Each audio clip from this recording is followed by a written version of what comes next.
The dust on Main Street hadn't settled from the morning stagecoach when Eliza Hartwell's hands began to crack and bleed again, the soap from the laundry tubs eating away at skin that never had time to heal. She was 22 years old in the summer of 1878, living in Silver Creek, Montana territory, and exhaustion had become as familiar to her as her own reflection, though she rarely had time to look in a mirror anymore. 3 jobs kept her alive, but barely, and each day blurred into the next with a relentless sameness that made her wonder if this was all life would ever offer. Her first job started before dawn at Murphy's boarding house, where she scrubbed floors and changed linens for 12 cents an hour. Mrs. Murphy was a hard woman with a harder voice, quick to dock pay for any perceived laziness, though Eliza worked faster than any girl before her. The boarding house catered to miners and ranch hands passing through, men who tracked mud and tobacco juice across floors she had just cleaned, who left their rooms in states that would make a hog pen look respectable. By 8 in the morning, her back already ached, and her knees were bruised from kneeling on wooden floors that seemed determined to punish her. From the boarding house, she rushed to the Silver Creek Cafe, where she waitressed from 9 until 3 in the afternoon. The cafe was owned by a portly man named Bernard Guthrie, who paid her 10 cents an hour, plus whatever tips the customers felt generous enough to leave. Most days, those tips amounted to less than 50 cents. She served coffee and beans and steak to ranchers and businessmen, always with a smile that felt more like a mask than a genuine expression. Her feet throbbed in boots that were wearing thin at the soles, boots she could not afford to replace. After the cafe, she had exactly 30 minutes to eat whatever leftovers Mr. Guthrie allowed her to take, usually bread and whatever soup had not sold. Then she walked the half-mile to the general store, where she worked until 9 at night, helping Mrs. Chen stock shelves, count inventory, and serve the evening customers who came in after their own work was done. Mrs. Chen was kinder than her other employers, sometimes slipping her an extra nickel or a small bag of rice. But even kindness could not make the work less exhausting. By the time Eliza stumbled back to the tiny room she rented above the saddle shop, she had just enough energy to collapse onto her narrow bed before sleep claimed her. She had been living this way for 8 months, ever since her father died in a mining accident that the company ruled was his own fault, denying her mother the compensation that might have saved them. Her mother had followed him to the grave 6 weeks later, her heart simply giving out from grief and hardship. Eliza had no siblings, no family to turn to, and the small amount of money her parents had saved disappeared into debts she had not known existed until creditors came knocking. She sold everything except her clothes and a silver locket her grandmother had given her, and even that she had considered pawning on her darkest days. The work was killing her slowly. She could feel it in the way her body protested each morning, in the persistent cough she had developed from the dust and smoke of Silver Creek, in the hollowness of her cheeks and the dark circles under her green eyes. She was not ugly. People had told her she was pretty once, but poverty had a way of stealing beauty along with everything else. Her auburn hair, which had once been her pride, now hung in a simple braid, dull from cheap soap and too little time to care for it properly. It was a Wednesday morning in late June when everything changed. Eliza was scrubbing the front steps of Murphy's boarding house, her hands raw and stinging, when a horse and rider stopped directly in front of her. She looked up, squinting against the early sun, and saw a man dismounting from a beautiful chestnut mare. He was tall, well over 6 feet, with broad shoulders and the lean, muscular build of someone who spent his life working outdoors. He wore a black hat, dark trousers, and a shirt that had actually been cleaned recently, which set him apart from most of the men who passed through Silver Creek. His face was tanned and weathered, with strong features and eyes the color of a clear sky at noon. "Morning, miss," he said, his voice deep and surprisingly gentle. "This Murphy's boarding house?" Eliza nodded, suddenly aware of how she must look, on her knees in a worn dress with her hands dripping soap and water. "Yes, sir. Mrs. Murphy is inside if you need a room." He studied her for a moment, and she felt uncomfortably exposed under his gaze. It was not lecherous or mean, but rather curious, as if he were trying to figure out a puzzle. "You work here?" "Yes, sir." She did not mention her other 2 jobs. It was not his business, and she had learned that revealing too much about her desperation only invited exploitation or pity, and she wanted neither. He nodded slowly, then tipped his hat. "Much obliged?" He walked past her into the boarding house, and Eliza returned to her scrubbing, trying to ignore the strange flutter in her chest. She had no time for such nonsense. Men like him, clean and well-spoken with good horses, did not notice girls like her except to order coffee or ask for clean sheets. But she saw him again 2 hours later at the cafe. He sat at a corner table, and when she approached with her notepad and forced smile, he looked up and recognized her immediately. "You work here too?" Heat crept up her neck. "Yes, sir. What can I get you?" "Coffee and steak if you have it." He paused. "You worked at the boarding house this morning, now here. That is a long day already." "I manage," she said shortly, not wanting his pity. She took his order to the kitchen and tried to forget about him, but she felt his eyes on her as she moved between tables. It made her nervous and clumsy. She nearly dropped a plate of food and spilled coffee on her apron, which would come out of her wages. When she brought his meal, he thanked her politely. As she turned to leave, he said, "Miss, can I ask your name?" She hesitated. Eliza Hartwell." "John Garrett," he offered. "I am a rancher, about 15 miles north of here. The Garrett Ranch." She nodded politely, not knowing what else to say. The Garrett Ranch meant nothing to her. She knew little about the ranches surrounding Silver Creek, only that they employed men who sometimes came into town to drink and cause trouble. "Do you work anywhere else, Miss Hartwell?" he asked. And there was something in his tone that made her look at him more carefully. He seemed genuinely interested, not mocking. "The general store," she admitted. "Evenings." His expression shifted, something like concern crossing his features. "3 jobs, that is too much for anyone."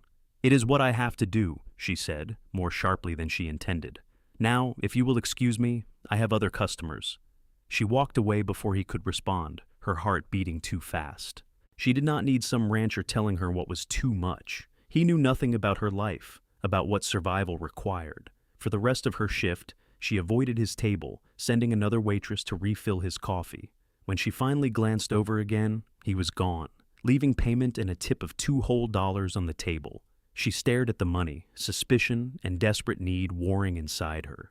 $2 was more than she usually made in tips all week. She pocketed it quickly before anyone else could see. That evening at the general store, she was restocking canned goods when the bell above the door chimed. She did not look up immediately, focused on arranging the cans in neat rows the way Mrs. Chen insisted. But then she heard that same deep voice asking Mrs. Chen about purchasing supplies, and her stomach did an odd flip. John Garrett was apparently following her, though when she peeked around the shelf, she saw him conducting legitimate business, ordering flour and coffee and other staples in quantities that suggested he was indeed running a ranch. Still, when Mrs. Chen called her over to help carry the supplies to the counter, Eliza could not help feeling that fate was playing some kind of trick on her. "Miss Hartwell," he said when he saw her, and there was no surprise in his voice. He had known she would be here. "Mr. Garrett," she replied coolly, "your supplies will be ready tomorrow." "Actually, I was hoping to talk to you," he said. Mrs. Chen glanced between them with interest, and Eliza wanted to sink through the floor. The last thing she needed was her employer thinking she was conducting some kind of romance on work time. "I am working," Eliza said firmly. "I understand. But this is important. It is about a job." That stopped her. "A job?" "A position at my ranch. I need someone to help run the household. Cooking, cleaning, managing supplies. It would be 1 job instead of 3, and it would pay better than all 3 combined." Eliza stared at him. This had to be some kind of trap. Men did not offer desperate women good jobs without expecting something in return, something she was not willing to give. "No, thank you," she said, turning away. His hand moved as if to stop her, but he did not touch her. "Miss Hartwell, please. I know how this sounds, but it is a legitimate offer. My housekeeper, Mrs. Rose, passed away 3 months ago. She was 70 years old and the closest thing to family I had. Since then, the house has fallen into chaos. I have been trying to manage it myself, along with running the ranch, and I am failing at both. I need help." "There are plenty of women in Silver Creek who would take such a position," Eliza said, still not looking at him. "I have asked several. They all refused. My ranch is too far from town, too isolated. Most women in Silver Creek have families or are not interested in living on a ranch." He paused. "I saw you today, working yourself to the bone at 3 different jobs. You are clearly a hard worker. You need money. I need help. This could benefit us both." "How much?" she heard herself ask, hating the hope that crept into her voice. $50 a month plus room and board." You would have your own cabin on the property, separate from the main house, 3 meals a day, Sundays off. Eliza's mind reeled. $50 a month was more than she made at all 3 jobs combined, and that was not even counting the value of room and board. She could save money. She could buy new boots, a warm coat for winter. She could stop living on the edge of starvation. But the situation itself seemed impossible to believe. "Why?" she asked, finally meeting his eyes. "Why offer so much?" "Because good help is worth paying for," he said simply. "Because Mrs. Rose was worth every penny I paid her, and I need someone just as capable. Because I am tired of eating half-cooked meals and living in a dusty house and trying to do everything alone." There was a weariness in his voice that resonated with her own exhaustion.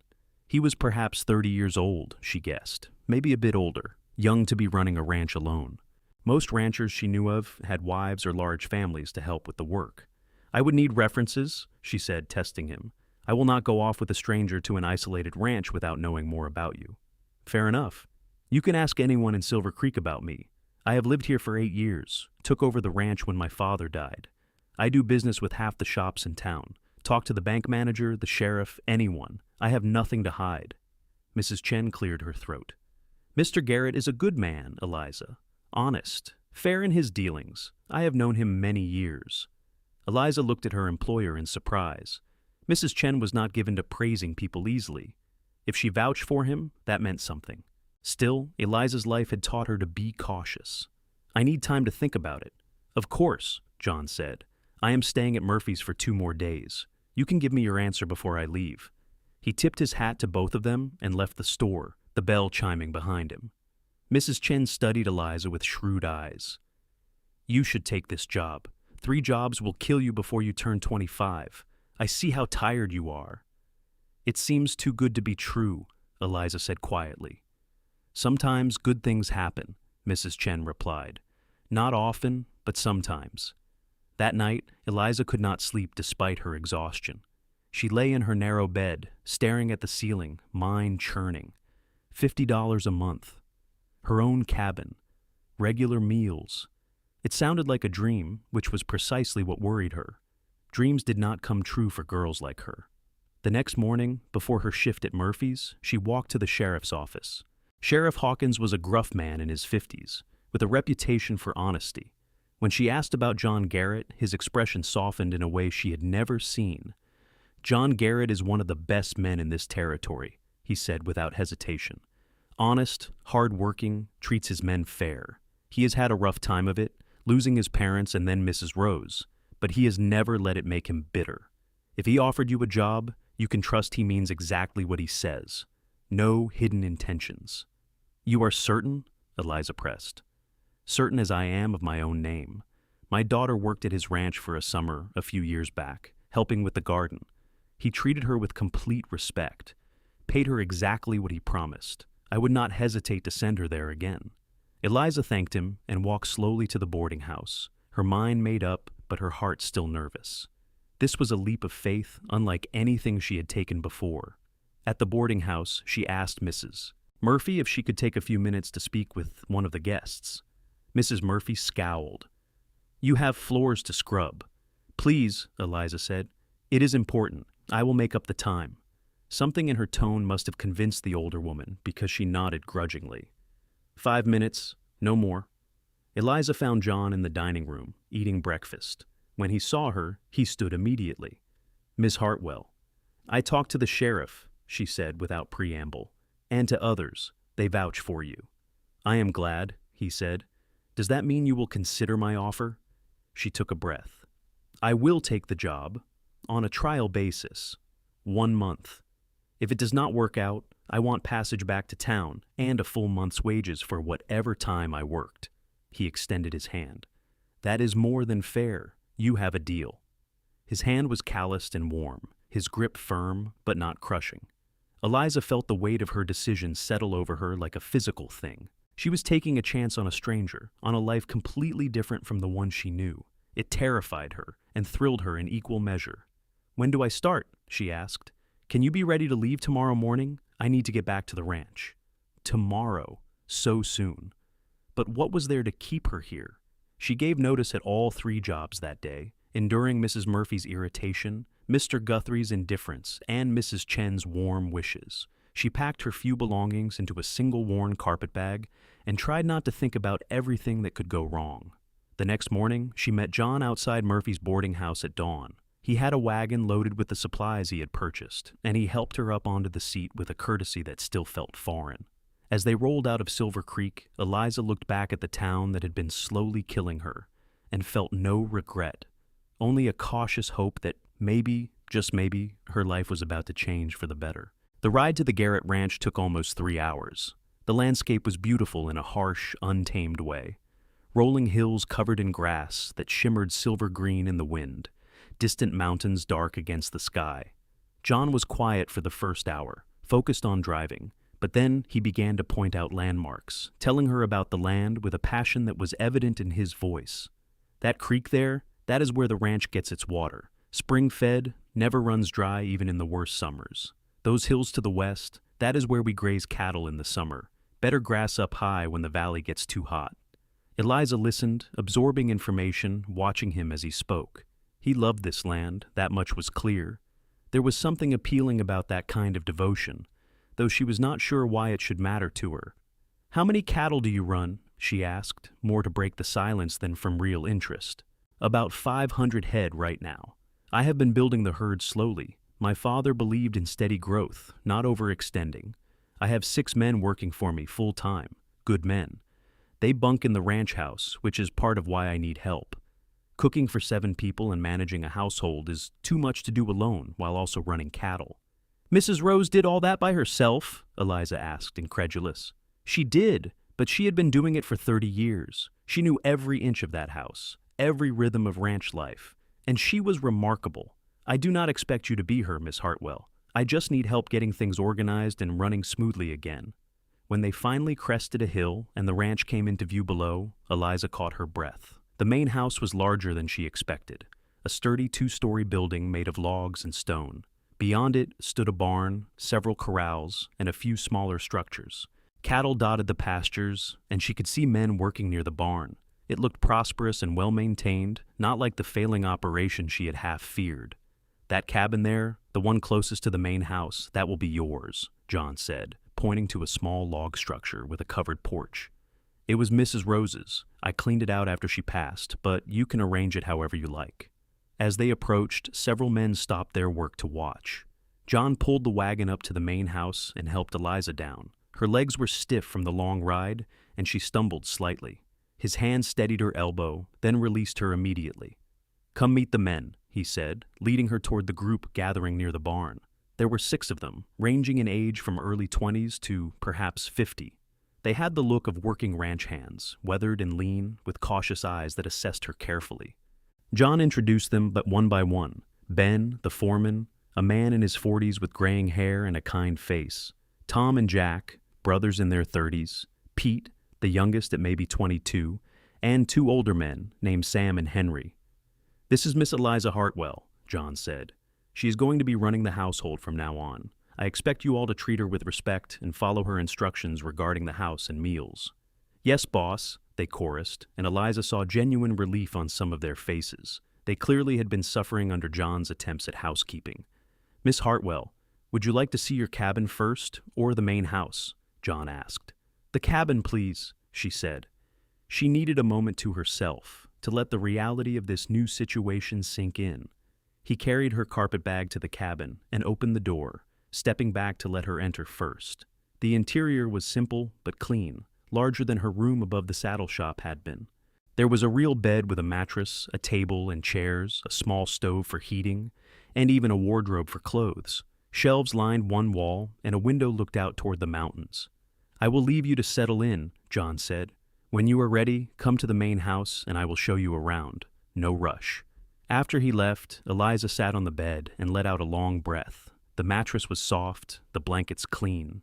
The cabin smelled of pine and soap, not the mildew and desperation of her old room. For the first time in 8 months, she allowed herself to believe that things might actually get better. She unpacked her few belongings, embarrassed by how little she had to fill the space. But that would change. With $50 a month, she could buy things. A new dress. Books, maybe. She had always loved to read, before poverty had made such luxuries impossible. When she emerged from the cabin half an hour later, she found John waiting on the porch of the main house. He showed her inside, and she understood immediately why he needed help. The house was not dirty exactly, but it was disorganized and neglected. Dishes were piled in the kitchen, dust-covered surfaces. The floors needed sweeping. It was the home of men trying and failing to care for themselves. "I know it is a mess," John said apologetically. "I have been doing my best, but my best is not very good." "It is nothing I cannot handle," Eliza said, already mentally cataloging what needed to be done. "But I will need a full accounting of the pantry and supplies, and I will need to know everyone's preferences and schedules." "Of course," he looked relieved. The men eat breakfast before dawn, then head out to work. They come back for a midday meal around noon, then supper after the workday is done, usually around 7. Mrs. Rose used to ring a bell to call them in. Eliza spent the rest of that day exploring the house, taking inventory, and beginning to understand the scope of her new responsibilities. It was daunting, but not overwhelming. She had scrubbed floors at the boarding house that were far worse than these. She had cooked for demanding customers at the cafe. She had managed inventory at the general store. She could do this. That evening, John insisted she not worry about cooking. "You just arrived. I will handle supper tonight. Tomorrow you can start properly." But Eliza could not sit idle while he struggled. When she saw him trying to cook beans and bacon with the skill of someone who had never been properly taught, she could not help herself. "Here, let me," she said, taking over at the stove. "You do not have to," he protested, but she was already working, adding spices and water, adjusting the heat. By the time the men came in for supper, she had produced a meal that, while simple, was properly cooked and seasoned. The looks of surprised pleasure on their faces told her how much they had been suffering. "Miss Hartwell, that is the best meal I have eaten in months," Ben said gratefully, and the others echoed his sentiment. Eliza felt a small glow of pride. This was something she could do well, something that mattered to these men. It felt different from the endless, thankless labor of her 3 jobs in town. Here, her work was appreciated. Over the following days, she fell into the rhythm of ranch life. She woke before dawn to start breakfast, cooking huge quantities of eggs and bacon and biscuits and coffee for men who worked hard and ate accordingly. After they left for their work, she cleaned the kitchen, then tackled the rest of the house room by room. She did laundry and mended clothes. She inventoried the pantry and made lists of supplies they would need. She planned meals and cooked them, learning each man's preferences and portions. It was hard work, but it was different from before. She had time to rest between tasks. She could sit down with a cup of coffee and look out the window at the mountains. She ate 3 full meals a day, and her body slowly began to recover from months of near starvation. Her hands healed. The persistent cough faded. She slept deeply in her cabin, not waking in panic about being late for work. And John Garrett was a good employer. He was respectful and patient, answering her questions about the ranch and the men without condescension. He thanked her for every meal, noticed when she had done extra work. He never made her feel like a servant, but rather like a valued member of the ranch operations. More than that, she found herself noticing things about him. The way he was always the first one up in the morning and the last to go to bed. How he worked alongside his men, never asking them to do anything he would not do himself.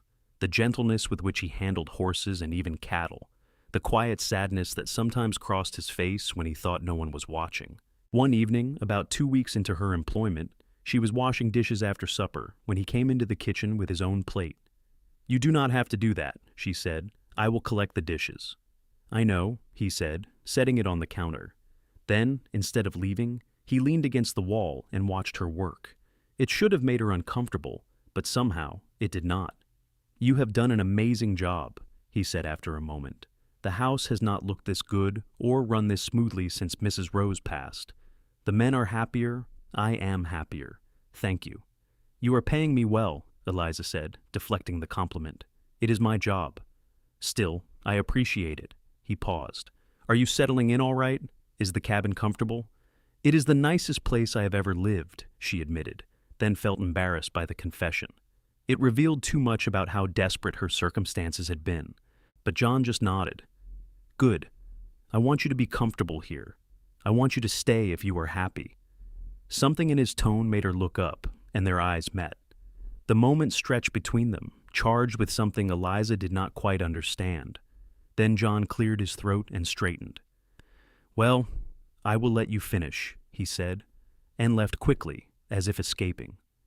Eliza stood at the sink, hands in dishwater, heart beating faster than it should. She told herself not to be foolish. He was her employer, nothing more. He was being kind, that was all. She could not afford to misinterpret kindness as anything else. But that night, lying in her bed in the cabin, she thought about the way he had looked at her, and she could not quite convince herself it had been nothing. The summer deepened, and Eliza's life at the ranch became not just familiar, but comfortable. She woke each morning actually looking forward to the day, which was a feeling she had almost forgotten. The work was still hard, but it felt meaningful in a way her 3 jobs in Silver Creek never had. She was not just scrubbing floors to avoid being yelled at or serving coffee to men who barely saw her. She was keeping a household running, feeding men who needed her, making a place feel like a home. The ranch hands treated her with respect and growing affection. Ben often lingered after meals to tell her stories about the old days on the ranch. Tom and Jack taught her about the cattle when she expressed curiosity. Young Pete blushed whenever she spoke to him, which she found endearing. Sam and Henry, the oldest of the crew, adopted a grandfatherly attitude toward her, always making sure she had enough firewood for her cabin and offering to fix anything that needed repair. But it was John who occupied her thoughts more than was proper or wise. She found herself watching for him throughout the day, noticing when he rode in from checking the herds, feeling a small thrill when he came into the kitchen for coffee and stayed to talk with her. They had fallen into a pattern of conversation that she treasured, discussing everything from the ranch operations to books they had read to their childhoods and dreams. She learned that he had grown up on this ranch, the only child of parents who had loved each other deeply and loved him just as much. His father had taught him everything about ranching, instilling in him a respect for the land and the animals. His mother had taught him to read and write and appreciate beauty. They had died within a year of each other. His father from a fall off a horse that should not have been fatal, but was. His mother from pneumonia the following winter. "I think she just gave up," John said one evening. They were sitting on the porch of the main house, watching the sun set over the mountains. The ranch hands had gone to their quarters, and it was just the 2 of them in the golden light. She loved him so much, and without him, she did not want to keep going. "That is terribly sad," Eliza said softly, "but also beautiful in a way, to love someone that much." "Do you believe in that kind of love?" John asked, looking at her intently. "The kind that consumes everything?" Eliza thought about it. "I do not know. I have never experienced it. My parents loved each other, I think, but it was more companionship than grand passion. They supported each other through hard times. Maybe that is more valuable." "Maybe," John said, but he sounded unconvinced. "Mrs. Rose used to tell me that I was too much of a romantic. She said I needed to be practical, find a nice woman who would be a good partner and help run the ranch. But I could never bring myself to propose to someone just because they would be useful." "Is that why you have not married?" Eliza asked, then immediately regretted the personal question. "I am sorry. That is none of my business." "It is all right," he said. "Yes, that is part of it. And the ranch takes so much time and energy. What woman would want this life? Long hours, isolation, hard work. Most women in Silver Creek want to stay in town, near shops and churches and society. I cannot blame them. Some women might like it," Eliza heard herself say. "The space, the beauty, the purpose. It is not isolation if you are with people you care about." John turned to look at her, and the expression on his face made her breath catch. "Is that how you feel? Do you like it here?" "I do," she admitted. "More than I expected to. More than anywhere I have ever been." They sat in silence for a long moment, the air between them thick with unspoken things. Finally, John stood. "I should let you get your rest. Thank you for another excellent supper." "You are welcome," Eliza said, and watched him walk away into the gathering dark, wondering what it meant that her heart ached at his departure. The next morning, everything changed again. Eliza was in the kitchen preparing breakfast when she heard horses approaching fast, too fast for the normal pace of ranch work. She looked out the window and saw 3 riders galloping toward the main house. John emerged from the barn at the same moment, and she saw his body tense. She stepped onto the porch as the riders pulled up. They were rough-looking men, covered in trail dust, with guns prominent on their hips. The lead rider was a big man, with a scar across his cheek and cold eyes that swept over the ranch with calculated assessment. "You Garrett?" the man said, not bothering with pleasantries. "I am," John said, his voice carefully neutral. "What can I do for you?" "Name is Cole Briggs. I run cattle through this territory. I need to water my herd at your creek, and I will need to camp on your land for a few days while they rest." "My creek is on my property," John said evenly. "I do not allow other herds to water there. They tear up the banks and foul the water for my own cattle. There is a creek about 5 miles south that is open range. You can water there." Cole Briggs smiled, but there was no humor in it. "I do not think you understand. I was not asking permission. I am telling you what I'm going to do. My herd will be here by tomorrow, and they will water at your creek." Eliza saw John's jaw tighten, but his voice remained calm.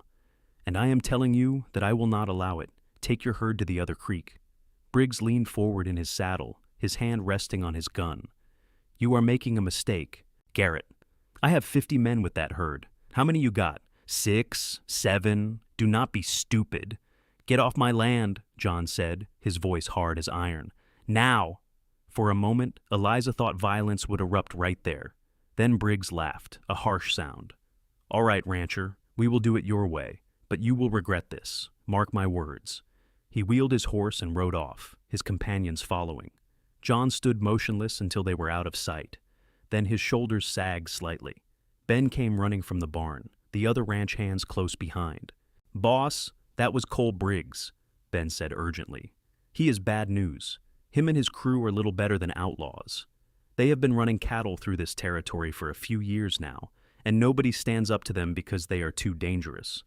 "I do not care who he is," John said firmly. "I will not let him destroy my water source. If his herd tears up that creek, it could take years to recover. Besides, if I give in now, every passing outfit will think they can do the same." "What are we going to do?" Tom asked. "We prepare," John said.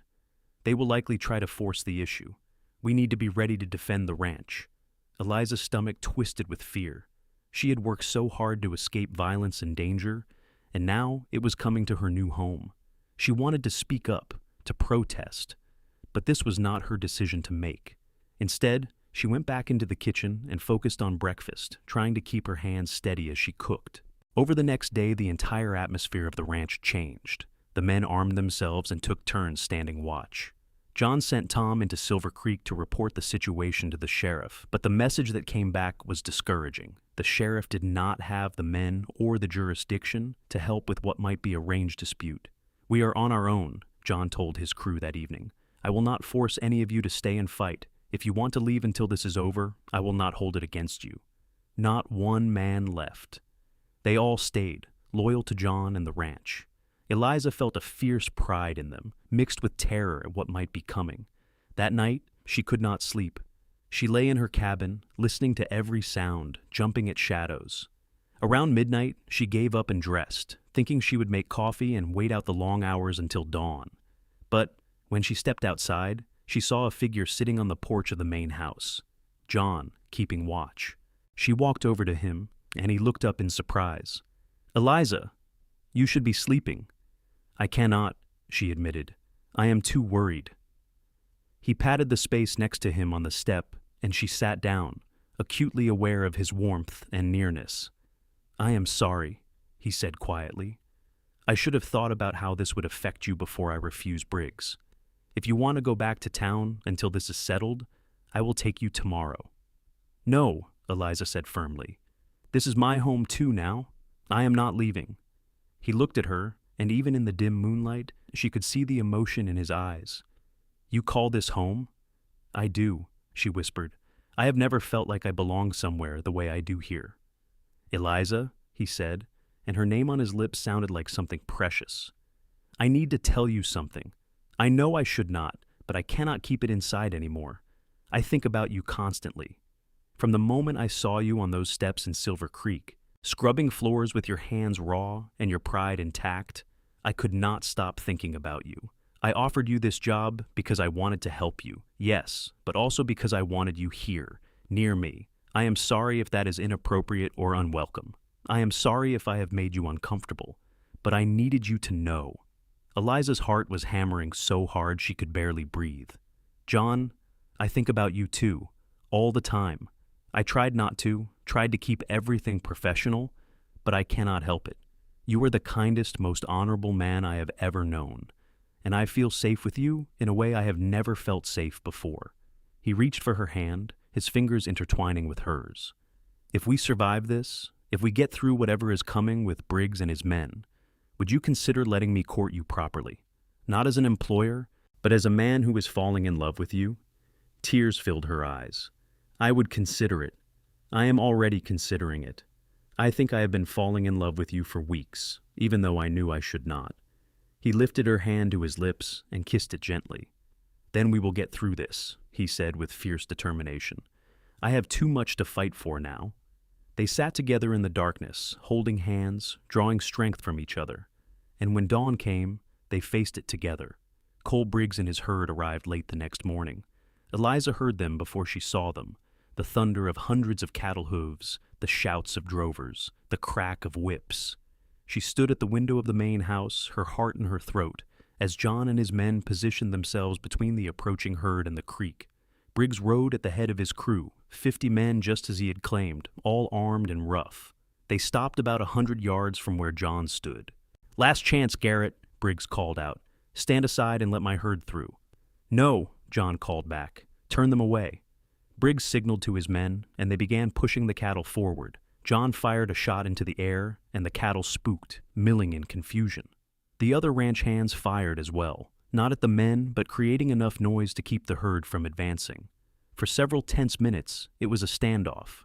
Briggs's men tried to push the cattle forward. John's men kept them back with noise and positioned horses. Eliza watched in terror, waiting for real violence to break out. But then something unexpected happened. More riders appeared on the ridge to the east, at least 20 of them. Eliza's heart sank, thinking Briggs had even more men than he had claimed. But then she recognized one of the riders, and hope flared. It was Sheriff Hawkins from Silver Creek, and he had brought a posse. The sheriff rode down toward the confrontation, positioning his men between the two groups. "Cole Briggs," he called out, his voice carrying authority. "I am told you are trying to force your way onto private property. That is called trespassing, and I will arrest you and every man here if you do not turn this herd around right now." Briggs's face went ugly with rage. "You have no jurisdiction here, Hawkins. This is open range. This is John Garrett's deeded land, and I have every jurisdiction. I also have a warrant for your arrest out of Wyoming territory for cattle theft. You can come along peacefully, or we can do this the hard way." The standoff continued for what felt like an eternity, but was probably less than a minute. Then Briggs spat into the dirt and turned his horse. "Move the herd south," he snarled at his men. "This is not over, Garrett. I will remember this." But it was over, at least for now. Briggs and his crew drove the herd away, and the tension drained from the air like water. John strode over to the sheriff and shook his hand vigorously. "Sheriff Hawkins, I cannot thank you enough. I thought you could not help." "I could not, officially," Hawkins said with a wry smile. "But when Tom told me what was happening, I happened to mention it to a few friends. Turns out a lot of folks were willing to ride out here on their own, time to help a neighbor. And that warrant from Wyoming is real. Briggs has been a problem for a long time. Maybe this will finally convince him to move his operations elsewhere." John thanked each man in the posse personally, and when they finally rode away, he came back to the main house where Eliza was waiting. The moment he saw her, he swept her into his arms, holding her tight. "It is over," he said into her hair. "We are safe." Eliza clung to him, feeling the solid warmth of him, the reality that they had survived. "I was so scared," she admitted. "So was I," he said. "But we got through it. We will get through anything, as long as we are together." He pulled back to look at her, and then, right there in front of the ranch hands and anyone else who might be watching, he kissed her. It was gentle and fierce all at once, a promise and a claim and a question all wrapped into one. Eliza kissed him back with everything she had, not caring who saw, not caring about anything except that he was safe and she was safe and they were together. When they finally broke apart, she heard whooping and cheering from the ranch hands. Ben was grinning widely, and even stoic Sam was smiling. "About time, boss," Tom called out. "We have been waiting for you two to figure it out." John laughed, his arm still around Eliza's waist. "I guess there is no point in being subtle now." "There never was," Ben said. Everyone here could see how you felt about each other." Eliza felt her cheeks heat, but she was too happy to be truly embarrassed. John looked down at her, his blue eyes warm and full of promise. "So, Miss Hartwell, will you let me court you properly now?" "Yes," she said simply. "Yes, I will." The weeks that followed were the happiest of Eliza's life. She and John courted in the old-fashioned way, despite living on the same ranch. He took her on long rides through the property, showing her every corner of the land he loved. They sat together in the evenings, talking about everything and nothing. He brought her wildflowers and told her she was beautiful. She cooked his favorite meals and learned to make coffee exactly the way he liked it. The physical attraction between them was undeniable, but John was respectful and patient, never pushing for more than she was ready to give. They kissed often, stolen moments of sweetness that left Eliza breathless and wanting more, but he always pulled back before things went too far. "I want to do this right," he told her one evening when she had melted into his arms on the porch. "I want to marry you, Eliza. I want you to be my wife, not just someone I share my bed with for a while. You deserve that respect." "I want that too," she said, touching his face gently. "I want to be your wife." "Then marry me," he said, pulling back to look at her seriously. "I know we have only known each other for a few months, but I am certain. I love you, Eliza. I want to spend my life with you. Will you marry me?" Tears spilled down her cheeks, but they were happy tears. "Yes," she said. "Yes, I will marry you. I love you too, John, so much." He kissed her again, deeper this time, a kiss that promised a future of passion and partnership. When they finally broke apart, they were both breathless. "How soon can we make this happen?" John asked, and she laughed at his eagerness. "As soon as you want," she said. "I have no family to invite, no elaborate plans to make. Whenever you are ready." "Tomorrow?" he suggested hopefully, and she laughed again. "Maybe give me a little more time than that. A week? 2? I would like a nice dress at least." 2 weeks, he agreed. "We will go into Silver Creek next week and see the preacher, get everything arranged, and I will buy you the prettiest dress in the territory." They were married on a bright September morning in the small church in Silver Creek. Eliza wore a dress of pale blue silk that John had ordered specially, the most beautiful garment she had ever owned. She carried wildflowers from the ranch, and her face glowed with happiness. John wore his best suit, his hair neatly trimmed, looking more handsome than any man had a right to. When he saw her walking down the aisle toward him, his eyes filled with tears, and Eliza knew she had made the right choice. All the ranch hands attended, along with Mrs. Chen from the general store, Sheriff Hawkins and his family, and several other people from town who had befriended John over the years. It was not a large gathering, but it was filled with genuine warmth and good wishes. The preacher performed a simple ceremony, and when he pronounced them husband and wife, John kissed Eliza with such tenderness that several people in the congregation sniffled emotionally. They had a small celebration at the hotel, with cake and music, and then they rode back to the ranch as the sun was setting, eager to begin their new life together. John carried her over the threshold of the main house, which was now truly their home. The ranch hands had discreetly made themselves scarce for the night, giving the newlyweds privacy. John set Eliza down gently in the bedroom, which she had cleaned and prepared with fresh linens and wildflowers. "Are you nervous?" he asked softly, his hands on her waist. "A little," she admitted, "but mostly I'm just happy. I am exactly where I want to be." He kissed her slowly, taking his time, and Eliza felt her nervousness melt away.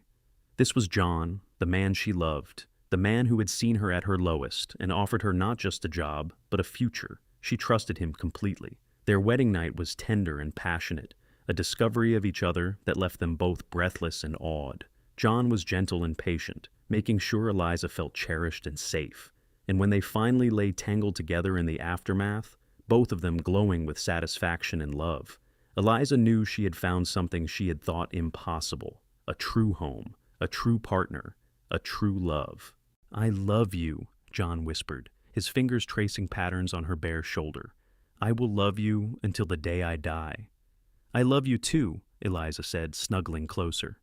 "Thank you for offering me that job. Thank you for seeing me, for giving me a chance." "Thank you for taking it," he said.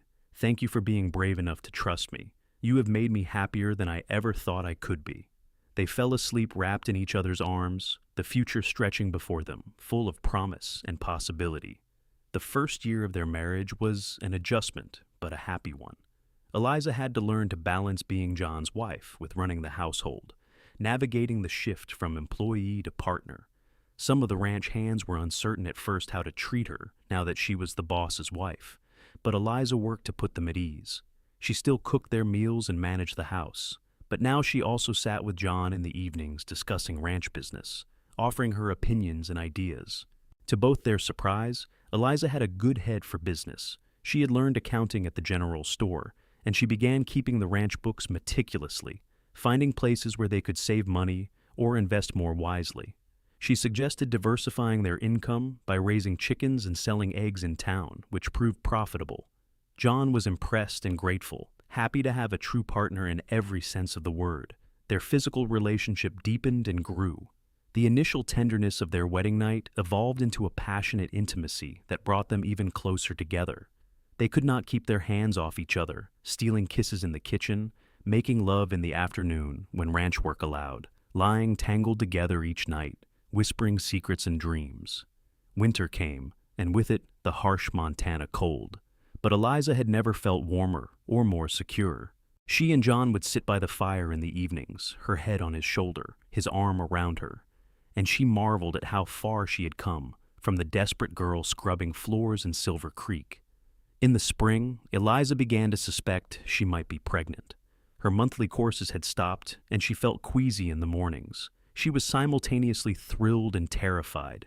She wanted children with John, had dreamed about it, but the reality of bringing a new life into the world was daunting.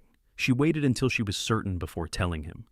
One evening after supper, after the ranch hands had left and they were alone in the kitchen, she took his hand and placed it on her still flat stomach. "John, I am going to have a baby," she said, watching his face carefully. For a moment, he looked stunned. Then joy spread across his features like sunrise. "A baby? We are going to have a baby?" "Yes," she said, laughing at his excitement. "In about 6 months, I think." He whooped and picked her up, spinning her around until she was dizzy and laughing. Then he set her down carefully, as if she were made of glass. "Are you all right? Should you be standing? Do you need to sit down? Should we get a doctor?" "John, I am fine," she said, still laughing. "Women have babies all the time. I am healthy and strong." But he fussed over her for the rest of her pregnancy, insisting she not work too hard, bringing her tea and pillows, reading to her in the evenings. It was endearing and occasionally frustrating, but Eliza loved him all the more for his care and concern. The ranch hands were thrilled about the baby as well. Ben started carving a cradle in his spare time. Tom and Jack built a rocking chair for the nursery. Pete blushed and stammered his congratulations. Sam and Henry began telling stories about raising their own children, offering advice and wisdom. As summer deepened and Eliza's belly grew, she felt more content than she had ever imagined possible. She would stand in the kitchen, her hand on her swelling stomach, and think about the girl she had been just over a year ago, working herself to death for scraps. That girl would never have believed this future was possible. The baby came in late October, after a long and difficult labor that terrified John and tested Eliza's strength. They had brought in a midwife from town, an experienced woman named Mrs. Patterson, who talked Eliza through the process with calm authority. When the baby finally arrived, squalling and red-faced and perfect, Mrs. Patterson cleaned him off and placed him in Eliza's arms. "A boy," she announced, "a big, healthy boy." Eliza looked down at her son, at his tiny, perfect features and shock of dark hair, and felt a love so fierce it took her breath away.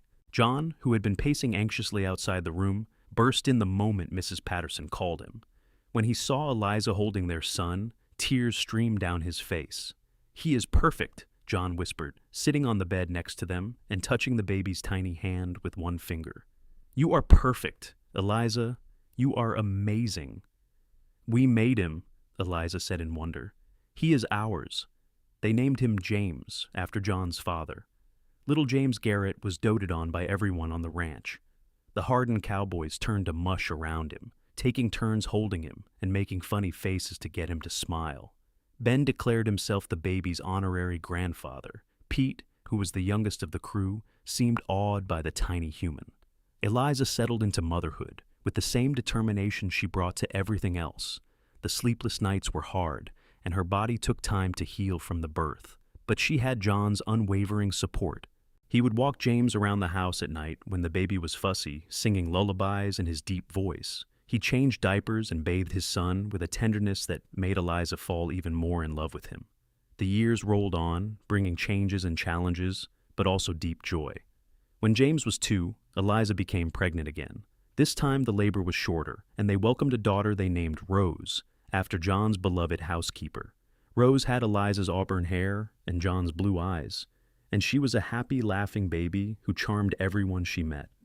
The ranch prospered under their joint management. John continued to build the herd and improve the land, while Eliza managed the household and the finances with increasing skill. They added to the buildings on the property, constructing a proper schoolhouse so their children could be educated without having to travel to town. Eliza taught them herself, remembering how much she had loved learning before poverty had made it impossible. When James was 6 and Rose was 4, they welcomed another son, whom they named Benjamin, after Ben, who had become like family. Ben himself cried when they told him the baby's namesake, declaring it the greatest honor of his life. The ranch hands aged and changed over the years. Sam and Henry eventually retired, though they stayed in cabins on the property because the ranch was the only home they wanted. New men were hired, trained by Ben in the ways of the Garrett Ranch. Tom and Jack eventually left to start their own small ranch nearby, but they remained close friends. Pete, who had been a boy when Eliza first arrived, grew into a fine young man and eventually married a girl from Silver Creek, bringing her to work on the ranch. Through it all, Eliza and John's love only deepened. They had arguments, of course, disagreements about ranch business or how to discipline the children, or 1,000 other small things that married couples argued about. But they always worked through it, always came back to the love that had brought them together. On quiet evenings after the children were in bed and the ranch was settling for the night, they would sit together on the porch, just as they had when they were first falling in love. John would hold her hand, and they would watch the sunset paint the mountains in gold and purple. "Do you remember the day I met you?" John would sometimes ask, "scrubbing those steps, looking like you were ready to fight the world?" "I remember you offering me a job that seemed too good to be true," Eliza would reply. "I was so suspicious of you." "With good reason," John would acknowledge, "but you took a chance on me anyway."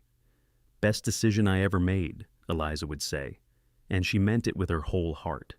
As their children grew, Eliza and John told them the story of how they met, wanting them to understand the value of hard work and kindness and taking chances on people.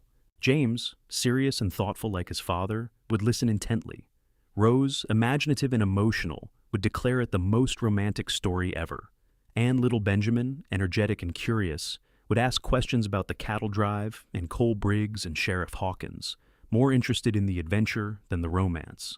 When James was 10, he started helping with ranch work in earnest, learning from his father the way John had learned from his own father. Eliza watched them together, man and boy, and felt proud of the legacy they were building. This ranch would be James's someday, and he would run it with the same integrity and love that John did.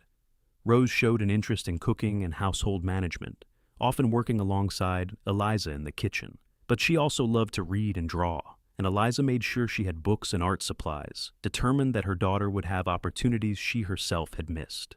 Benjamin was still young, still figuring out his place in the world, but he had a gentle way with animals that suggested he might become an excellent rancher like his father. The children brought challenges as well as joys.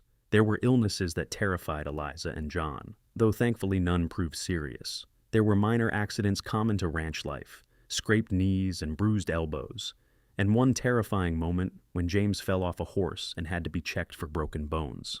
There were lessons to teach about responsibility and consequences, about kindness and integrity.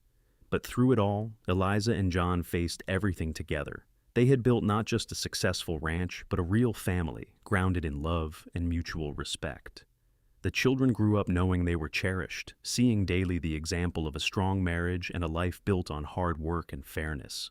One spring day, when James was 12 and Rose was 10 and Benjamin was 6, a young woman came to the ranch looking for work. She was thin and tired, with desperate eyes, and she explained that she had been working 3 jobs in Silver Creek just to survive. Eliza and John looked at each other, and the same thought passed between them. Eliza invited the girl in, fed her a good meal, and asked about her situation, Her name was Catherine. She was 20 years old, and her story was painfully familiar. "We could use help with the household," Eliza said, looking at John. "With 3 children, there is more work than I can manage alone." "Room and board, plus $40 a month to start," John offered. "Your own cabin, Sundays off, a month's trial to make sure it is a good fit for both of us." Catherine stared at them as if they had offered her the moon. "That is more than I make at all 3 jobs combined," she whispered. "We know," Eliza said gently. "We have been where you are. We know what it is like to work yourself to death just to survive. Let us help you the way we were helped." Catherine accepted, tears streaming down her face. As she settled into life on the ranch, learning from Eliza and finding her feet, Eliza and John watched with satisfaction. They were paying forward the kindness and opportunity that had changed their own lives. The years continued to pass. James grew into a strong, capable young man, eventually taking on more and more of the ranch management as John's hair grayed and his joints began to ache from decades of hard work. Rose met a young man from a neighboring ranch, a kind fellow who loved her intelligence and creativity as much as her pretty face. They courted properly and eventually married, settling on their own small spread not far from the Garrett Ranch. Benjamin decided he wanted to study veterinary medicine, having developed a passion for healing animals. Eliza and John supported his dream, paying for his education in Billings. It was hard to have him away, but they were proud of his ambition and dedication. Catherine eventually married Pete, who had been widowed young and was ready to love again. They built a life together on the ranch, Pete managing the livestock and Catherine helping Eliza with the ever-growing responsibilities of a large household. Through all these changes, Eliza and John remained each other's anchor. They had been married 25 years when they renewed their vows in a small ceremony surrounded by their children, grandchildren, ranch hands, and friends. It was John's idea, a way to celebrate the love that had only grown stronger with time. "I would choose you again," John said during the ceremony, his voice thick with emotion. "Every day, in every life, I would choose you." "And I would choose you," Eliza responded, tears in her eyes. "You saved me, John. You gave me a life I never dreamed possible." "We saved each other," he corrected gently. "You gave me purpose and joy and a family. You made a house into a home. I was just existing before you. Now I am truly living." Their grandchildren, Rose's babies, and eventually James's children too, grew up on the ranch just as their parents had. The land that John and Eliza had built together would pass to future generations, a legacy of love and hard work and integrity. On Eliza's 45th birthday, she stood on the porch of the main house, watching the sun rise over land that had become as much a part of her as her own heartbeat. James was out checking the herds with his father. Rose was in town with her family. Benjamin was due home from school for a visit. Catherine was in the kitchen preparing breakfast. The ranch was waking up for another day, the rhythm of it as familiar and comforting as breathing. She thought about the girl she had been, exhausted and desperate, scrubbing steps with bleeding hands. She thought about John offering her a job that seemed too good to be true, and how terrified she had been to accept. She thought about everything that had happened since, all the joy and challenge and growth. John came up behind her, wrapping his arms around her waist and resting his chin on her shoulder. "What are you thinking about?" he asked. "How lucky I am," she said simply. "How grateful." "I am the lucky one," he countered. "I saw you on those steps and knew, somehow, that you were going to change my life." "We changed each other's lives," Eliza said, turning in his arms to face him. His hair was more gray than brown now, and there were lines around his eyes, but to her he was just as handsome as the day they met. "We built this together." "We did," he agreed, "and I would not change a single moment of it." He kissed her, tender and sure, a kiss that held 25 years of love and partnership and passion. When they broke apart, the sun was fully up, spilling gold across the Montana landscape they both loved. "Another day," John said, taking her hand. "Another day together," Eliza corrected, squeezing his fingers. "That is all I need." They walked into the house together, ready to face whatever the day would bring, secure in the knowledge that they would face it side by side, as they had faced everything for a quarter of a century. The ranch hands would come in for breakfast soon, hungry and ready to work. The children would visit and bring news and laughter. Life would continue in its beautiful, ordinary way. And Eliza, who who had once worked 3 jobs just to survive each week, who had been saved by a cowboy who offered her one that paid more than all, knew that she had found something far more valuable than money or security. She had found home. She had found family. She had found love. Years later, when Eliza was in her 60s and John's hair had gone completely white, they would sit on that same porch and watch their grandchildren play in the yard. James ran the ranch now, with the same integrity and love his father had shown. Rose lived nearby with her large family. Benjamin had returned to the territory after his studies, setting up a veterinary practice that served all the ranches in the area. "We did all right, did we not?"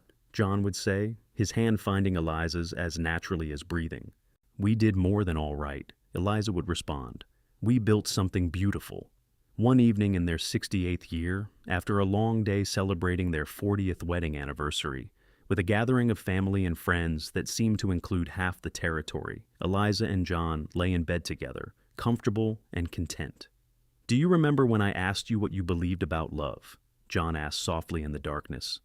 "Whether you believed in the kind that consumes everything?" "I remember," Eliza said.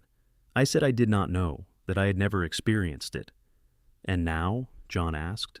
Eliza was quiet for a moment, thinking about 4 decades of marriage, of passion and partnership, of building a life together through joy and hardship. "Now I know," she said. "It does not consume everything. It sustains everything. It is the foundation on which everything else is built. I know because I have lived it with you." John pulled her closer, and she rested her head on his chest, listening to the steady beat of his heart. They had been given a gift, she knew. Not everyone found this kind of love, this depth of partnership and passion that lasted a lifetime. But they had found it, against all odds, and they had nurtured it and protected it and built a whole world around it. When Eliza was 72, John became ill. The doctor said it was his heart, weakened by a lifetime of hard work. He had maybe months, maybe a year. Eliza refused to accept it at first, raging against the unfairness of it. They had planned to grow old together for many more years. They had grandchildren to watch grow up, great-grandchildren on the way. It was too soon, but John accepted it with the same calm grace he had shown throughout his life. "I have had a good life, Eliza," he told her, holding her hand as she cried. "A better life than I ever deserved, because of you. Every day with you has been a gift." "I am not ready to lose you," she sobbed. "I do not know how to exist without you." "You are the strongest person I have ever known," John said firmly. "You survived things that would have broken most people, and you did it with grace and dignity. You will survive this too, and I will be with you always. In our children and grandchildren, in this ranch we built together, in every sunrise over these mountains. You will never truly lose me."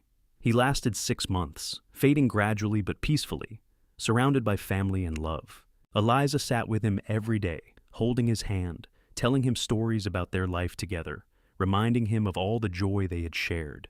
Their children and grandchildren visited constantly, and John made peace with each of them, sharing wisdom and love. The night he died, it was just the 2 of them in their bedroom, the same room where they had spent their wedding night so many years ago. Eliza lay next to him, her arm across his chest, feeling each breath become shallower. "I love you," she whispered. "I have loved you from the moment you offered me hope when I had none. I will love you until the moment I draw my last breath, and beyond." "I love you too," John breathed, his voice barely audible. "Thank you for saying yes. Thank you for taking a chance on a cowboy with a job offer. Thank you for 43 years of the greatest happiness any man could hope for." His breathing stopped just before dawn, so quietly and peacefully that at first Eliza did not realize he was gone. When she did, she felt something break inside her, a pain so profound it seemed impossible to survive. But she did survive, because he had been right. She was strong, and he lived on in so many ways. The ranch continued, now run by James and his sons. Eliza stayed in the main house, surrounded by the life she and John had built. Her children and grandchildren visited often, bringing laughter and love. She told stories about John to the great-grandchildren, making sure they knew the kind of man their great-grandfather had been. She lived to be 83 years old, sharp-minded and active until the very end. She spent her last years writing down the story of her life with John, wanting future generations to understand where they had come from, what their legacy was built upon. She wrote about scrubbing steps in Silver Creek with bleeding hands. She wrote about a cowboy who offered her a job that seemed too good to be true. She wrote about falling in love and building a life and raising a family. She wrote about partnership and passion and perseverance. On a warm June morning, Eliza died peacefully in her sleep, in the same bed where she had spent her wedding night and where John had drawn his last breath. Her children and grandchildren gathered for her funeral, a testament to the life she had lived and the love she had shared. They buried her next to John, on a hill overlooking the ranch they had built together. The headstone read, "Eliza Hartwell Garrett, beloved wife, mother, grandmother. She worked hard, loved deeply, and built a legacy of grace." And on John's headstone next to hers, "John Garrett, beloved husband, father, grandfather. He saw worth when others saw only hardship, and he built a life on love." The ranch continued through the generations, each one adding to the legacy Eliza and John had started. The story of how they met became family legend, told and retold to remind everyone of the power of kindness, the importance of taking chances on people, and the enduring strength of true love. In the main house, in a place of honor, hung a framed photograph of Eliza and John on their 40th wedding anniversary, surrounded by their children and grandchildren. In the photo, they are holding hands, looking at each other with such love and devotion that everyone who saw it felt a little bit of hope for their own lives, because that was the real legacy Eliza and John left behind. Not just a successful ranch or financial security for their descendants, but proof that love could triumph over hardship, that kindness mattered, that one person offering help to another could change the course of two lives forever. The girl who had worked 3 jobs just to survive had found not just employment, but a home, a family, and a love that lasted beyond death.